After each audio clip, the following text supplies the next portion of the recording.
আসসালামু আলাইকুম। মুক্তিযুদ্ধের সময় জামাতের যে ভূমিকা ছিল সেজন্য দল থেকে 3বার ক্ষমা চাওয়া হয়েছে। জামাতের আমির সাদা পাড়া এই কথা বলতেছে।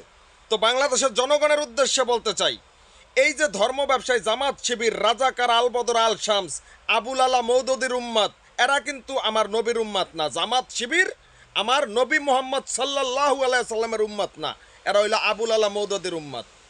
যেই রাজাকারের বাচ্চারা এই বাংলাদেশ চায় নাই, তারা আজকে বাংলাদেশের ক্ষমতায় যাইতে চায়। হাস্যকর ব্যাপার। তো বাংলাদেশের জনগণকে বলবো, এই জামাত শিবির রাজাকারের বাচ্চারা যদি কোনো বাঙালির কাছে যায়, সেখানে জুতা দিয়া পিটাইয়া তাদেরকে বাড়ি থেকে বের করে দেবেন। এদের জায়গায় বাংলার মাটিতে হতে পারে না। এদের বাপ দাদার বাড়ি ওই পাকিস্তান, এখনও তাদের কেন্দ্রীয় অফিস ওই পাকিস্তান, ওই পাকিস্তান চলে যাক। এইরকম রাজাকার ধর্ম ব্যবসায়ী আবুল আলা মৌদুদির উম্মাদ আমার বাংলার মাটিতে দরকার নাই।